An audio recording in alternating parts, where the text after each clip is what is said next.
Hey guys, what's going on? Tebrizik here, back again. Before I start the video, I was gonna have the mic on my mic arm, but it's kind of in the way of the camera, and it just seemed a little distracting. So I'm just gonna hold it and use it as a regular mic.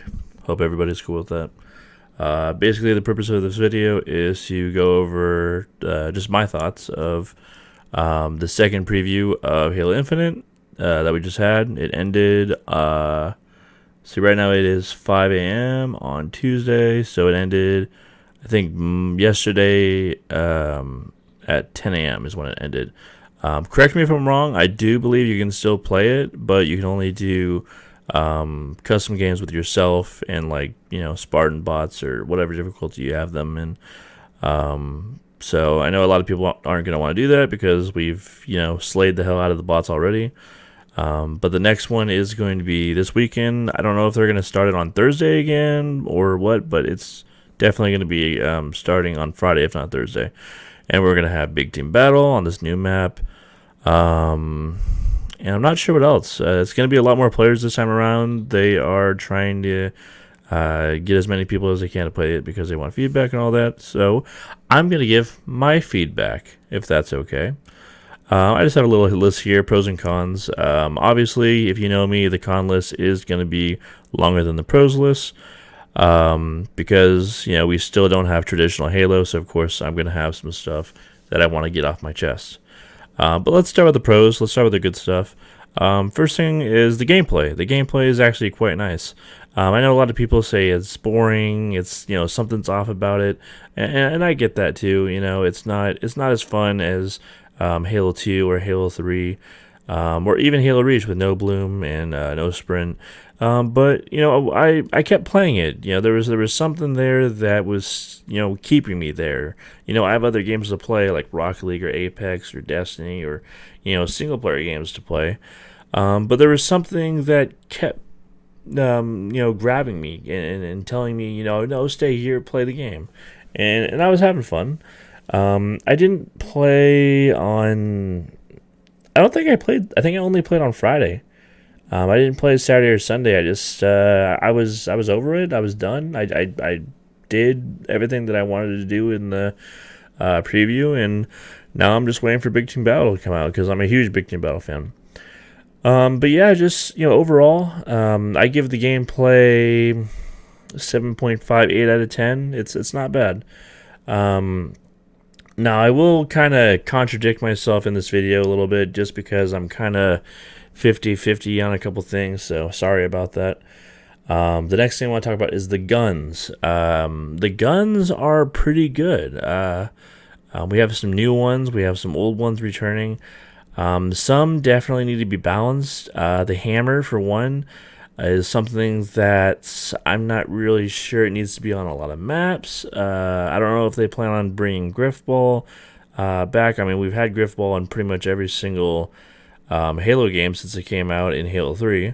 So I don't know why they wouldn't. I mean, they have like a competitive community for it. I don't know how big it is, but I'm assuming they're gonna bring it over. So, in my opinion, the way the hammer is now, I'm like shaking everything.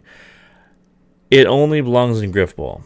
They only have it on one map, I believe, and that map is Recharge, and it's in the back of the map. You have to jump over a gap to get to it, or you can grapple it to yourself.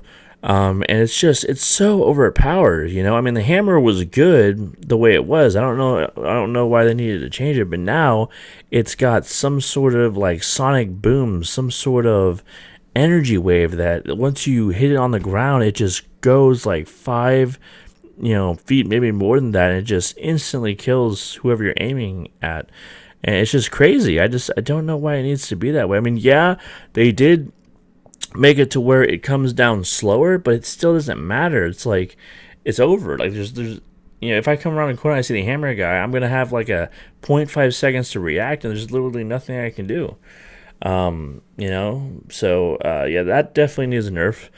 The next one that needs a nerf is a Ravager. So Ravager is also on Recharge. It's on the complete opposite side of the map, and it's the 3 burst grenade launcher, plasma grenade launcher. I don't know what you want to call it, but it's a 3 burst plasma grenade launcher for the brutes.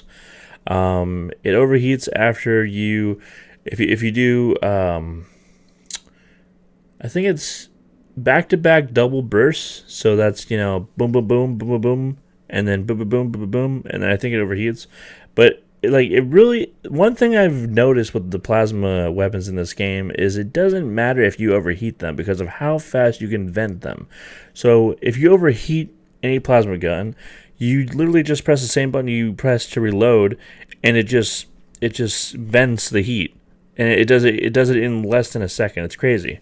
So overheating needs to be longer or something. I don't know. But the Ravager is a 2-shot, and not only is it a 2-shot, if 2-shot with the 2 bursts, you can also charge it up and just lay down some heavy splash damage in a pretty decent size radius, where anyone that stands in it will be burned. If you play Apex, it's kind of similar to Fuse's ultimate. Except Fuses, when he shoots out his grenade launcher or his mortar, there's a gap in the middle where you can stand and not get burned. But with a Ravager, there is no gap. It's literally a colored-in circle of flame and fire, and you'll get burned if you stand in it. The next gun is the Pulse Rifle. You can find the Pulse Rifle, sometimes it's on live fire underneath the tower, and it's also on the back of the map in each base on Bazaar. Basically, the Pulse Rifle is if the Storm Rifle and the Carbine had a baby. So the Pulse Rifle shoots like the Carbine, but it has as much power as the Storm Rifle did. So I still not 100% sure how this gun works. I've tried it at different, close range, mid range, and long range, and I still don't fully understand. So basically, if you aim down sights with the Pulse Rifle and there's someone that's kind of far away, let's say they're 40, 50 feet away from you, when you shoot the burst is going to home in on them. So it's really hard to miss long range with this weapon. But at the same time, I've noticed, I don't know if it's just not working right or I'm doing something wrong. At certain ranges, it doesn't home in on them. I've shot at close range. It's really bad at close range. I will say that. It doesn't matter if you're aiming down sights or if you're hip firing it. It sucks at close range. Mid range, it's a long range weapon. It really is a long range weapon. But it just it acts like a carbine, because a carbine is a close. It's a long range weapon. Kind of like how it was in Halo 5. I can't really remember Halo 4 too much. But like in Halo 3, a lot of people would pick up the carbine even in competitive play, and it could go toe to toe with the BR. You just had to. The BR is a burst shot, so sometimes the BR is like forgiving because let's say you miss one bullet in the burst and you hit the other two, but with the carbine, it's like the DMR, you can't miss a single bullet. But yeah, the Pulse Rifle, it just I really don't like it. I don't like using it. I don't like it being used against me. It doesn't really seem to fit in the game. Like it's too easy. It's too much of a noob weapon. It's just you literally just sit back and you just fire it, aim down sights, and it just homes in on people. But anyway, other than that, we can talk about the Commando, how it's powerful, but I mean it's the aim assist on the Commando it's not even there. So that's why I didn't put it here. It's just these 3 weapons that I really feel like need a nerf. I feel like the Bulldog is fine. It's balanced. If you play Call of Duty, you know what the Bulldog, you know what to expect. You should have known how it was going to work before the Infinite preview even came out. Moving on, the user interface, the UI, I think is really nice in Infinite.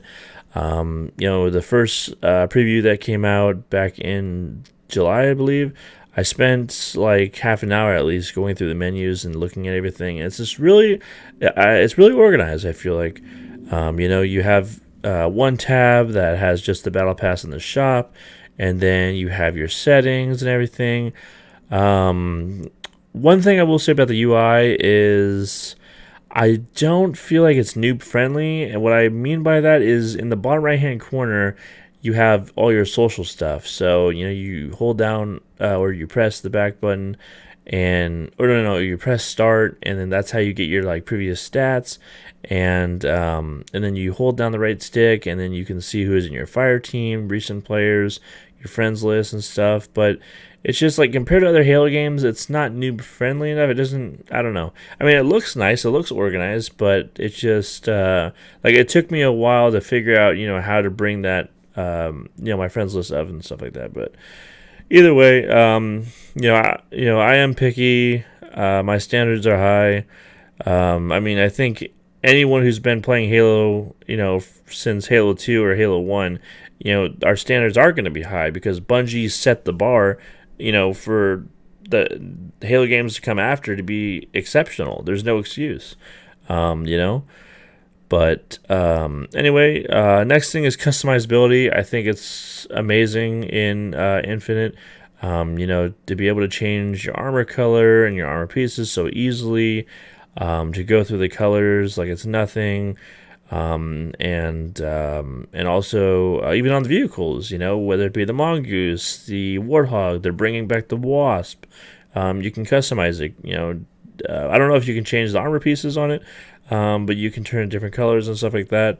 And I don't know if a lot of those are going to be tied with the battle pass or whatever, but I got to try out a couple skins and stuff, and so far a couple of those skins actually look really nice. So the customizability is always there. It was there in Halo 5, but it was very confusing.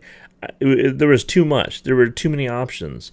And it just felt like they were on top of each other, and it got out of hand. So this time around, it definitely seems more organized. So even if they do add even more, stuff, even more armor and shoulder pads and legs and all that stuff, it'll be manageable, for us to organize and stuff like that. Maybe they'll make it to where we can delete stuff that we will never use or don't want. But yeah, hats off to 343. The UI looks pretty good, and the customizability is there, so I don't really think they need to touch up on that too much. The settings are phenomenal. We've never had a Halo game with so many different settings. Whether you're colorblind or whatever, there's something for everybody. I'm lucky enough to where I don't really have to mess with it too much. I'm not colorblind. I'm lucky enough to have both my hands and everything. I'm not blind. I'm not deaf. So I'm really lucky in that regard. I don't really have to mess with the settings too much, other than my sensitivity, turn off vibrations, stuff like that. Something I wanted to talk about in the settings. I'll get to that. Never mind. Okay, so settings, big thumbs up for me. Really, really nice. Oh, okay. So one thing about the settings is I'm not, I feel like a lot of people that are on PC, they'll know, stuff like VSync and whatever. I forget. There's a whole bunch of other stuff. Big words in the settings tab. So I feel like if you're from PC, you'll know 99% of these things, and they don't need to have a description next to them and stuff like that. But for console players who may not be familiar with stuff like this, like they're like, for example, there was a box called Bloom. And when I think of Bloom, I'm like, okay, the reticle that gets bigger if I keep spamming, right? So I unchecked that. So I'm like, okay, so now I won't see the Bloom. And then I got into a game and I fired my gun and I'm like, why is it still showing? I unchecked the box. I'm like, okay, there were some issues in training where I was playing against the bots and I would turn off something and the game would turn it back on. So maybe that's what happened. Okay, I go back into settings and wait, the box is still unchecked. Okay, and then okay, maybe I'm tripping. Okay, I shoot my gun again. No, the Bloom is still there. And then somebody on Twitter told me that no, that's not what it means. There's another term for Bloom that has to do with lighting. I don't exactly remember what he said, but the more you know. So for people like me who unchecked the box and still saw Bloom, that was for lighting effects. That had nothing to do with the reticle. I told the guy the only two bloom, meanings I've ever heard was, when we're talking about flowers and, they bloom in the spring and bloom as in the ridicule. But now there's a third one that has to do with lighting. So, but if we could just have a description of what exactly it is, even in Cyberpunk, it's just I didn't know what the hell they were talking about with some of these things. I know what motion blur is. I know what some things are, but I just want to play the game. I don't care about looking up all this stuff that just we used to. I'm old school. We used to just put the disc in, play the game, turn vibration off, let me go to 5 sensitivity, and that's it. Turn the brightness up. But now we've got just anything and everything that have to do with your monitors, your lighting, sound effects, the picture on the screen, and it's just overwhelming. So if we could just please have a 1 or 2 sentence description for the noobs out there like me that have no idea what you're talking about, and I have to Google every single word that's on here, that would be very helpful. So please consider that. Moving on, equipment. This video is gonna be long. Equipment. Thumbs up. Good. The repulsor. When I first saw the repulsor, I'm like, what the hell is this thing? I pressed X to use it, and my guy went, huh. And I'm like, okay, nothing happened. And then I saw a Single Hill Clips YouTube channel, and people started using it. I'm like, oh my god, that's how you're supposed to use that. So yeah, the repulsor is this new thing in the second preview where you can push people off the map. It's basically, if you've played Destiny 2, it's basically like the gravity, the tractor cannon, where it's like a shotgun heavy exotic gun that is kind of like Vexy, and you shoot it and like pushes people off the map and stuff like that. So that's what people are doing. You can also use it for movement. If you jump, aiming at the ground and activate it, it'll like launch you like 20 feet up in the air, so you can get up onto like balconies and stuff like that. So very unique, very good. Love it. And then we have the drop shield, and honestly, the drop shield is kind of useless. I mean, if you want to keep it in the game, keep it in the game. I don't care. The drop shield, I feel like it's only there to like block grenades. It takes 1 or 2 bullets to take out a section. So I mean, it's not that good. It's there for like 1 second, and then that's it. The grapple is fantastic. I will say we need to rework the grapple. You should not be able to grapple the flag, because on Bazaar, people were grappling the flag and they would like pull it over to their side of the base. So it would go from your opposing team's base like 100 feet or like, meters or whatever to the other side of the map. And I'm like, that's OP. That's not going to be fair for, new players and stuff like that. So if we could just like not grapple things or that have to do with objective, like that's the way you need to fix it. Like, don't tone down like the distance or anything like that. But yeah, the grapple's nice, and the cool thing about these equipment is that you only get 3 of them. You only, and then you have to go wait for it to spawn again. So it's not like you can use, there were people on Livefire that were like Spider-Maning around the map and stuff like that. And but they were in training where they had infinite amount of it and stuff like that, so they wouldn't be able to do that in an actual game. And then no sensor darts. I don't know if they got rid of them or what, but in the first preview we had sensor darts. If you played Blackout in Call of Duty 4, like Call of Duty, I don't know if it's Call of Duty Black Ops 4 or I don't know. But whatever Call of Duty came out with the Battle Royale called Blackout. Yeah, so it's basically the same thing. You shoot it.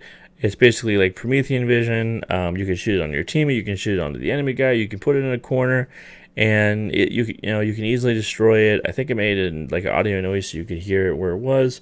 But yeah, it was kind of nifty. If you wanted to see where someone is in a building or whatever, it was kind of like similar to if you guys play Apex, Bloodhound's tactical ability where they can scan a building or scan a certain distance and see where people are. Other than that, I think that's all. I think it's just those four pieces of equipment. I don't think I missed one, did I? Thank you, 3v3, for removing thrust, stabilize, ground pound, and shoulder charge or Spartan charge. I appreciate that. Spartan abilities should not be able to kill people. Okay? Spartan abilities should just be an ability that assists you, that helps you out. Sprint helps you get around the map and stuff like that. Slide, it also helps you get around the map too. Maybe a rocket's coming and then you slide underneath it or something like that. And then clamber helps people that suck at jumping from place to place. So thank you for removing those. Please, I know there's people, I've seen it on Twitter, they are asking you, there's pro players that are asking you to put thrust back in the game. Please don't do that. Please don't. I understand that people think that thrust add skills to the game, but at the same time, hear me out. You've got a guy that is whooping a guy's ass. It doesn't matter if it's with a pistol or a BR. He's one shot now, and all of a sudden this person thrusts, and he's just like, whoa, he didn't expect that, right? It catches him off guard, and then the guy out BRs him or out pistols him, the guy that uses the thrust. It's just, it's not something that should be in Halo, where you can just press one button and then move your analog stick whichever way you want to go, and just turn the tide of the battle. It's just, the person that has the better aim should always win. There should not be some kind of gimmicky thing, some kind of get out of jail free card. I understand that the person that uses thrust still needs to, hit their shots and stuff like that, but it's just, I just don't think it should be in the game. I really don't.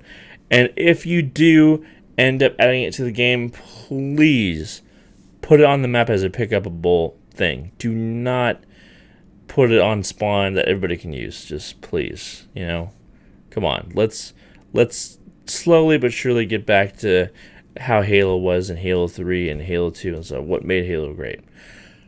Okay, 22 minutes in, now we get to the con list. So, I actually did see this happen.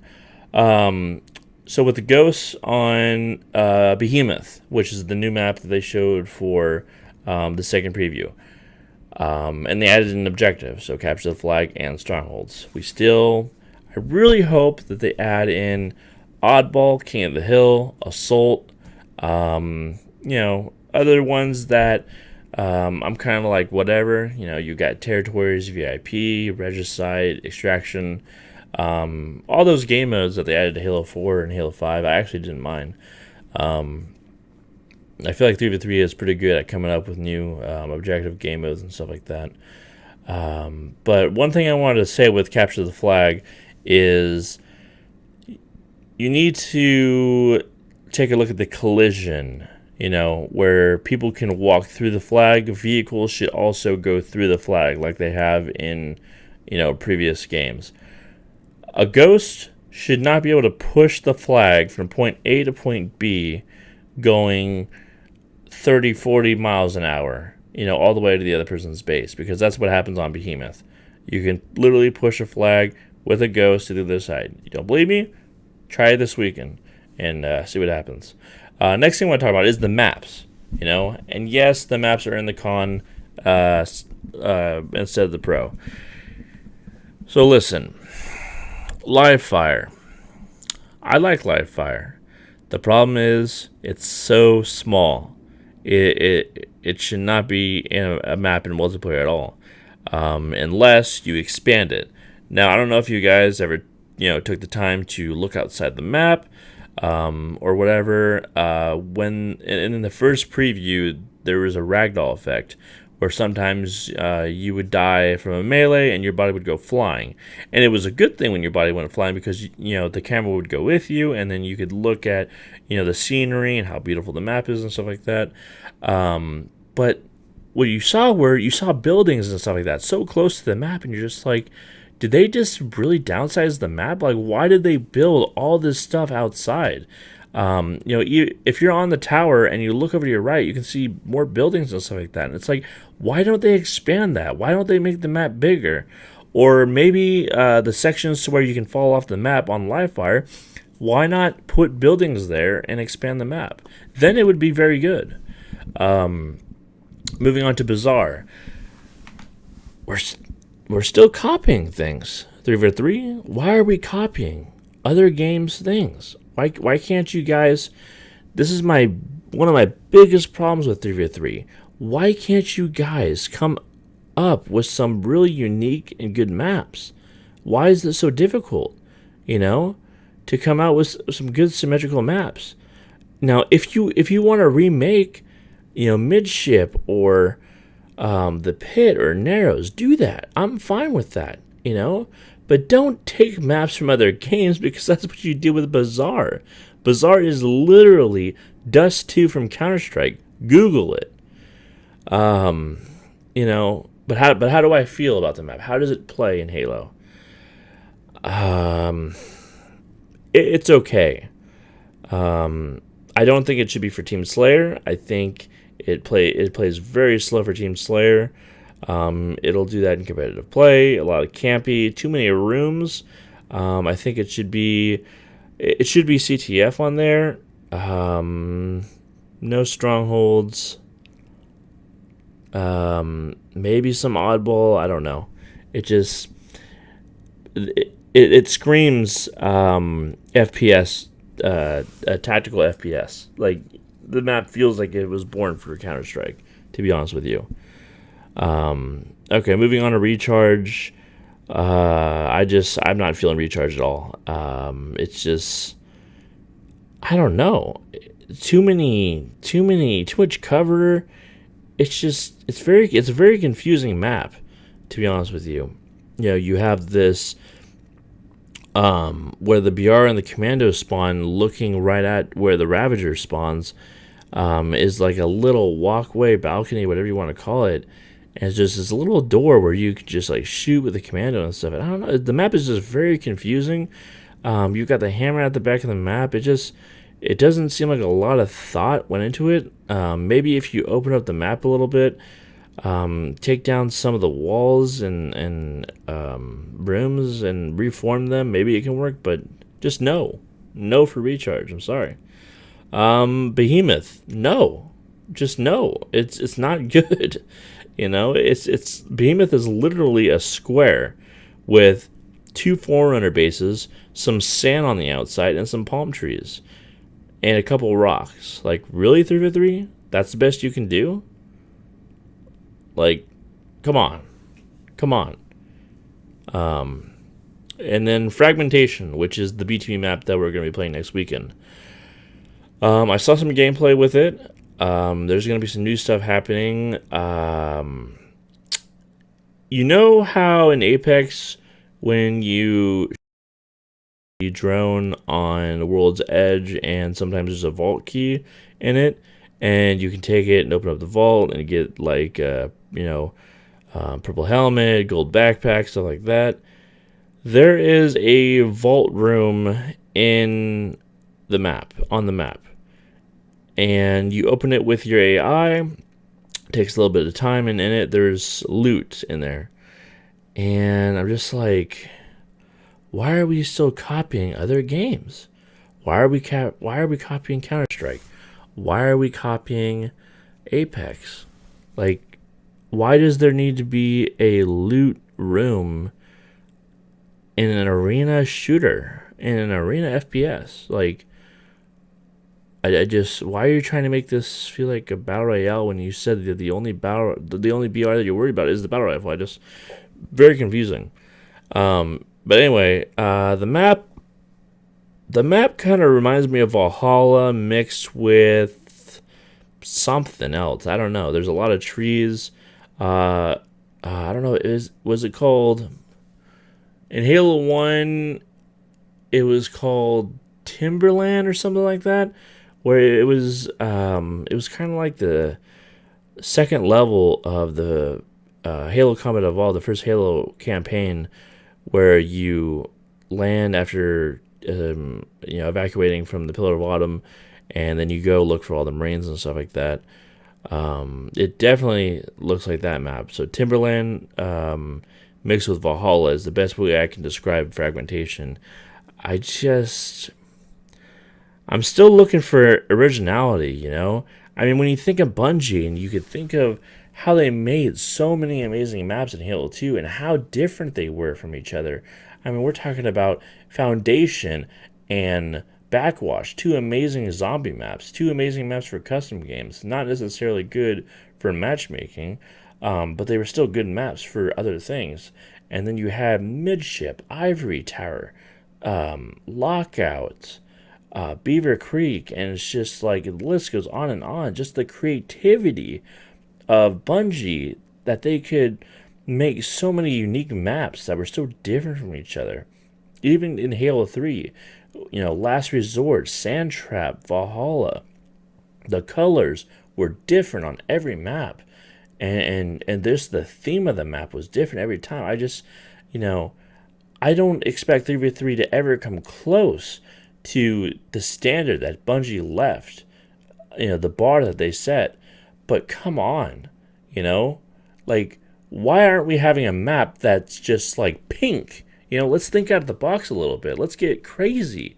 Let's have a map with fucking teddy bears on it and make it pink and shit. And let's just fight in a kid's bedroom. Like, we'll be real small and the map will be huge. I mean, like let's think out of the box. Let's get original. Let's get creative. I know that 20 years into the future, from going from Halo 1 and now, it's harder to be creative. It's harder to be unique because of all the maps that have come out. But, we got to do something different here. We can't keep taking from other games. We can't, keep doing this stuff. But like I said, if you want to remake maps, do it.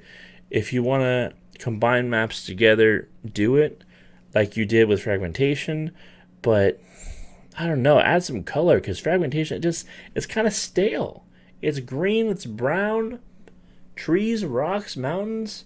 We've seen it before. It's not grabbing me. It's not pulling me towards it, Anyway, like I said, I'm a nitpicker. The colored ring around the flag. Why?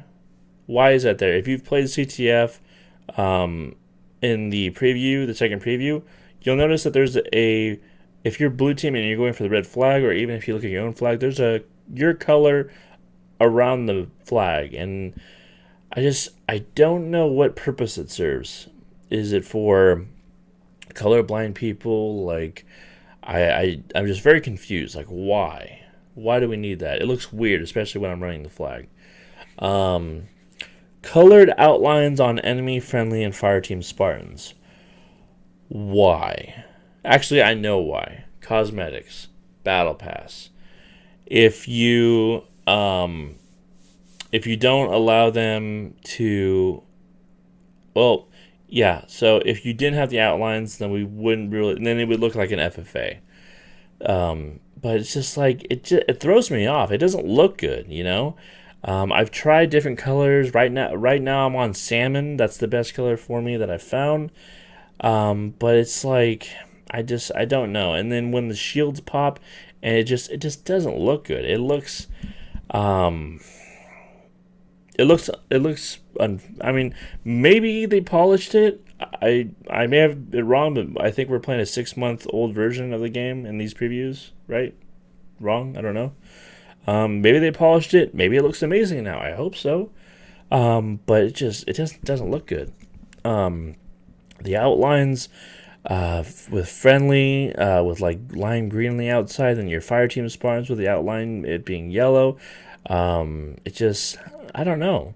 I understand the cosmetics and stuff like that, but couldn't you find a way to still have just red or blue on them, without it being the whole outline of the Spartan? I don't know. Maybe, I don't know. just an idea. Maybe you could have had like a flag on them or something, maybe a patch that they could have worn on their shoulder or something that was like really easy to see and we could tell, who's who. But just the outline, it just doesn't look good. Double ding noise. Now you're like, what the hell is a double ding noise? Like I said, I'm a nitpicker. If you're like me and you have, so my hearing has been not damaged, but it's more sensitive now to certain things. So how do I describe it? Any sharp noise, any beeping sound, like if a fire alarm goes off, if a car alarm goes off, it really affects me in a very negative way. And it's called hypersensitive hearing. So I have tinnitus, which is ringing in the ear. I have it in both ears. So basically, like I can't go to bed unless my there's like enough noise to cancel out the ringing. So I have my fan on, or I have my window open or whatever, and otherwise I'll just hear a constant ringing, like white noise in my ears. And my hearing has been damaged. It's still 2020, but it's just certain noises that are fine for normal people, it just really affect me, and it's just very uncomfortable. So the double ding noise, there's two different noises, two dings. The first ding comes when you break an opponent's shield. The second ding comes when you get the kill. The kill noise is a little bit more pleasant than the shield break noise. The good news about this is you can turn off the shield breaking noise, but you can't turn off the kill dinging noise. Now, I don't know why we need a notification when we break a shield or when we get a kill.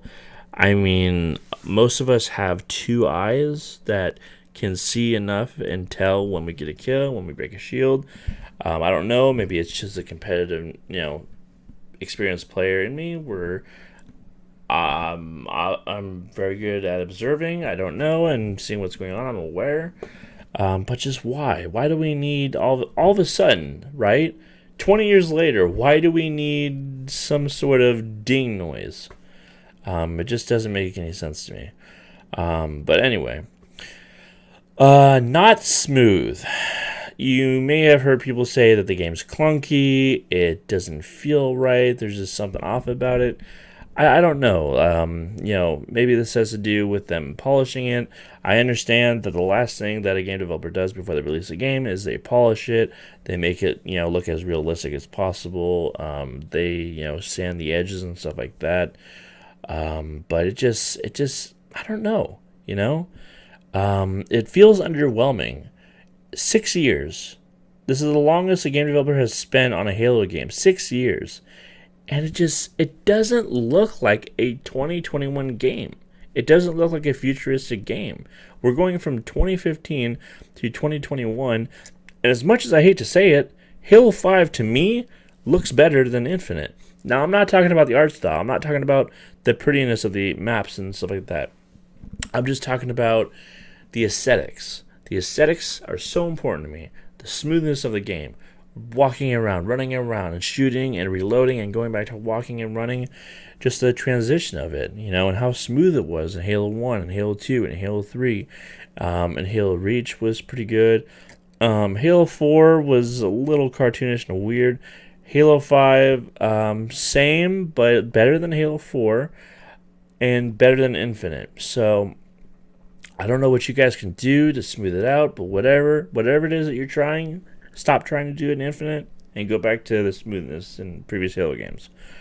So yeah, the game in general just feels underwhelming. You compare it to games that actually look futuristic, like Apex and Warzone and even Splitgate, and just the feel of those games. You're just like, you get that. It's like when you drink a soda. You open up a can of soda and you're like, you get that. I'm not getting that with Halo Infinite. When I play Apex or Splitgate, I get that. That like, oh my god, it feels good. This game feels good. Moving around the map feels good. It just doesn't feel that way with Infinite. So, Bloom. Why do we need Bloom? You know, one thing, every time we get a new Halo game and it has Bloom in it, I always think back to when 343 took the reins from Bungie and they started to run the end of Halo Reach, and they took out Bloom, and they took out Sprint for competitive settings, and they even reduced Bloom by 15% in the title update for every other playlist. So why? Why are you still putting Bloom in the game? I don't think it's for every weapon. I know that Bloom is there for the commando. I know that Bloom is there for the pistol. It's really there for the pistol, the sidekick. And I saw a clip the other day of this guy using the commando, and he hit pretty much all of his shots, and he had the guy one shot, and he was just up against the wall, and he had his cursor on him, the crosshair, and he had like, I don't know, 6 bullets left, and every bullet, when the guy was one shot, hit him in the head. And the Bloom was there, but even the guy's head was, covered with the Bloom. So it's not like there was any space for that bullet to, miss. So I don't know, man. Just Bloom is just so it's just, and then you have these fucking people on Twitter. It's just like, oh, why don't you just, time your shots or, get better, dude, or aim your gun better. It's just like, yeah, it's the same argument with Halo Reach, where you're sitting there and you're timing your shots. You're like 1, 2, 3, and you're getting into a rhythm with the Bloom, and then this guy comes over and he's just like 1, 2, 3, 4, boom, boom, boom, boom, and he's just spamming as fast as he can, and he gets the kill. And it's just like, it's just, Bloom adds luck into the game that we don't need. We don't want Halo to have luck. We want it to be as skillful as possible, because that's what Halo has always been. BAXB, BYB, and BXR. I'm not 100% sure if BXR is in the game. There was a clip that I saw that it could have been something else. But the BXB and BYB, gotta go. It gotta go. Why? Why does it have to go? It's just, first of all, that is unique to Halo 2. That is what made Halo 2 so much more fun, is the button glitches. This game doesn't need button glitches, especially this. And it's like, how do you nerf something? How do you change something that the game developers didn't intend to have in the game, right? And they already said that they removed them, by the way, in the actual game. And they said that they're not going to do it for the preview because that would be time taken away from the game, which I understand. So we're still going to have the BXB and the BYB in the preview, which for me is fine. It's not hard to do, and that's the scary part. BXB and BYB, it's really not hard to do, and it's faster than it was in Halo 2.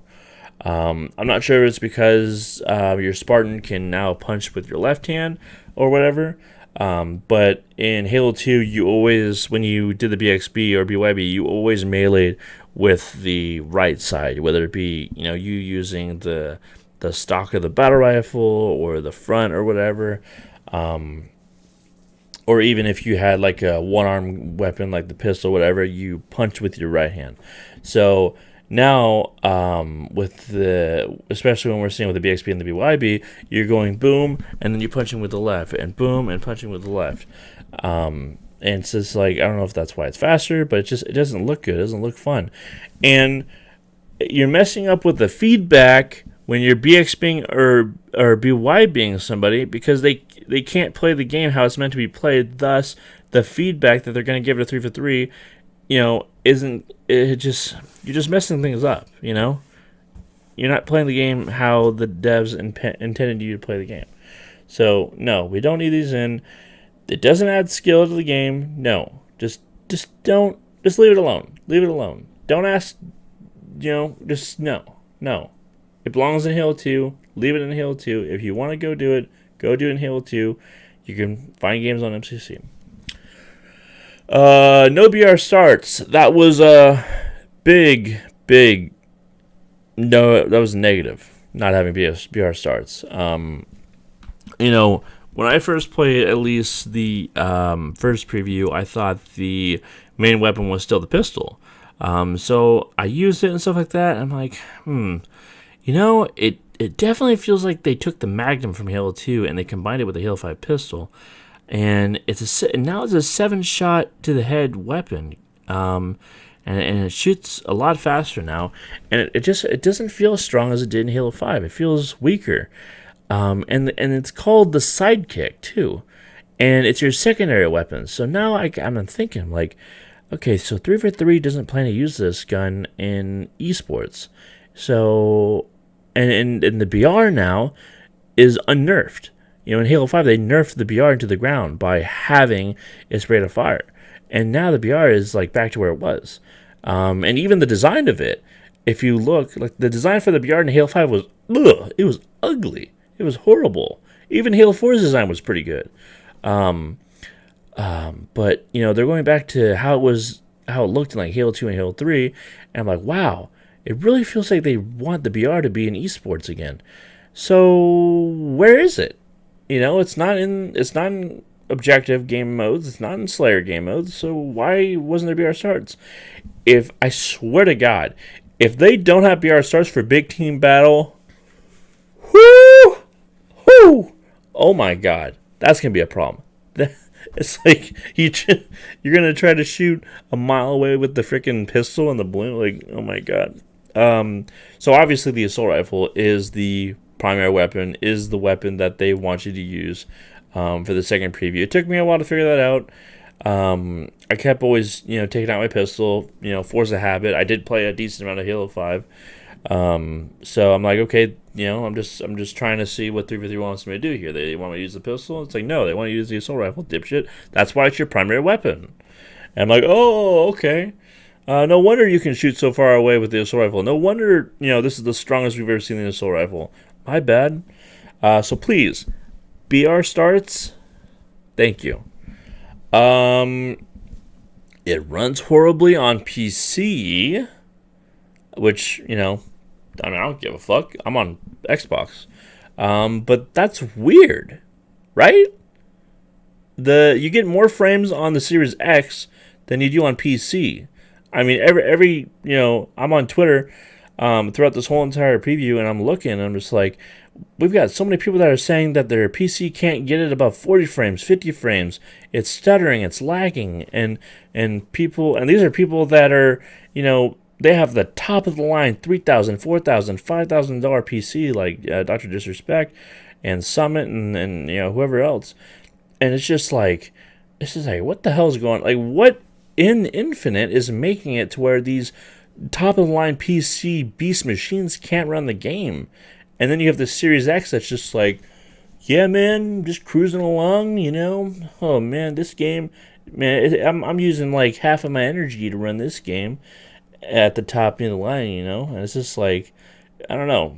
But hopefully you get a fix. Like I said, I don't give a fuck really. I just wanted to throw that in there because that's really weird. Okay, video's almost only two more things I gotta talk about. Too many medals and announcements. Why? Like why? The announcer is talking like every single second. And it's just like, it's getting to the point where it's getting annoying. And that's not good because I forget his name. Old dude. And he sounds epic.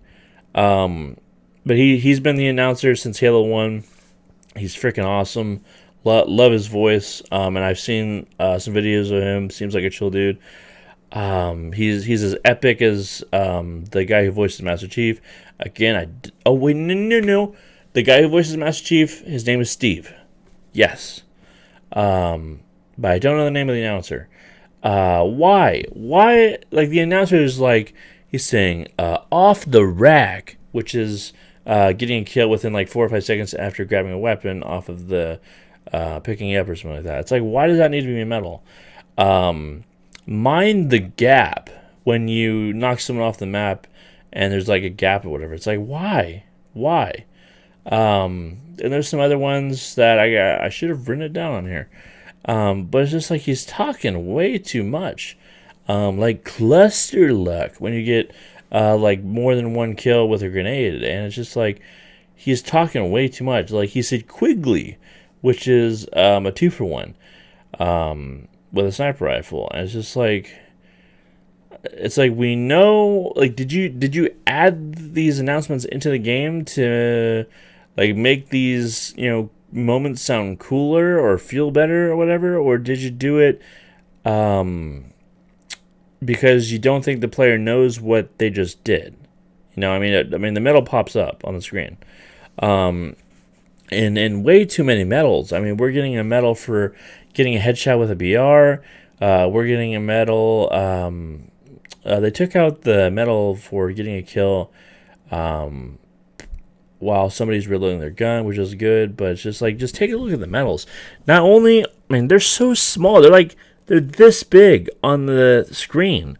I sit pretty close to my monitor so I can see what they are and stuff like that. But it's just like, what happened to having them in the bottom left-hand corner? And if you could dirty them up a little bit like how they were in Halo Reach, that'd be nice too. Because the Halo Reach medals, the Halo Reach medals, by far, best looking medals ever. Oh my god. They just did a fantastic job. But yeah, just look at your medals, look at what's in your arsenal, your archive, and just really take a look at them and stop hoarding your medals. Stop. You guys are hoarding your medals. And you need to stop it. Get some help. Okay? Take like a third of them and remove them. Okay? Because, keep the important ones. Double kill, triple kill, killing spree, killing frenzy. I guess you can keep the ninja. And then they added 360. And then the announcer still says no scope and stuff like that. Another thing I wanted to say about the announcer is that sometimes there's some medals where he sounds like he's not using anything, and there's some that it sounds like they're having him use auto tune. I don't know. He doesn't sound like how he did in Halo 2 and Halo 3 and even in Halo Reach. I don't know. It started with Halo 4. Halo 4 is when I really noticed that he sounded different. But the best medal that what he sounds like is when he says Grim Reaper. He's like Grim Reaper, and it just sounds so freaking cool and stuff like that. I know I talked about this in the last video, but it's like, why did you guys have to remove untouchable, invincible, inconceivable, and unfriggin' believable? Like, those are classics. Why did you have to remove them and add Boogeyman, Grim Reaper, Demon? Like this is now basically a kid's game, and you're adding these medals now.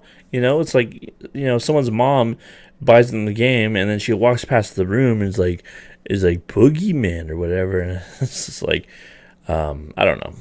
Anyway, last thing. No custom games? You're not gonna allow people to do custom games in your preview? Like what? Snakebite brought this up. So the playtimes were 10 a.m. to 2 p.m. Pacific Standard Time, and then 5 p.m. to 9 p.m. Pacific Standard Time on all 3 days. And that's what they're planning to do this weekend as well. So the time where we can't go into matchmaking to play against real people, why not have it to where we can do custom games, where we can mess around with the settings and stuff like that? I just don't get it. Like, why? This would be a perfect opportunity. Your pro players enough time to, or an extra little bit of time to look at the settings and say, okay, we should have that. No, take out that. And then by the end of the weekend, boom, you've got your competitive settings. The pro player community just set up your competitive settings for you. Like, I mean, I don't get it. Man, it would have been so sick if they would have had Forge in the preview too. Could you imagine that? We would already be having Jenga and all these cool game modes, monster trucks that I used to play and stuff like that. It's just... Anyway, hope you guys took away something from this video. Sorry it's an hour long. I ramble, I talk. I'm passionate about Halo. I love Halo. And I wanted to succeed. And I know it's never going to be how it was in Halo 2 and Halo 3, that was just something special, you know. And I know we're not going to have it. It's like, yeah, we would love to just, you know, have it to how it was in Halo 2, where you pressed Y and boom, this big old page comes up and it's got your friends on it and it's got your friends' levels on it and then your clan and stuff like that. And yeah, it'd be nice if it was that simple, and it'd be nice if it was like that. But unfortunately, it's not. It's probably never going to be like that ever again. You know, 3v3 has really made it clear to us that they have their own idea of what Halo should be and what it should look like. And it doesn't matter what feedback we give them. It doesn't matter what polls, you know, say what. They're going to do what they want to do. Sometimes miracles happen and they do listen. I mean, they took out 4 Spartan abilities. So, you know, that's got to say something. You know, I've got hopes for this game. I'm sure the campaign's going to be phenomenal. Especially if it's $60. It better be 30 to 40 hours if it's going to be $60 for a full campaign, because you're making multiplayer free. So it's like $60 for a Halo campaign. I don't know. I you know, $30, that's more fair. $30 is the sweet spot. But $60 for just the campaign? That's setting the bar high. But that's going to do it for this video. Hope you guys enjoyed it. Give it a thumbs up. If I missed anything, or if there's anything else you want to talk about, or if there's anything you got to correct me on, comment down below. Yeah. And I'll be streaming this weekend. I'm on vacation. And we'll be, you know, trying out the Big Team Battle playlist and stuff like that. So I will catch you guys on the flip side. Deuces.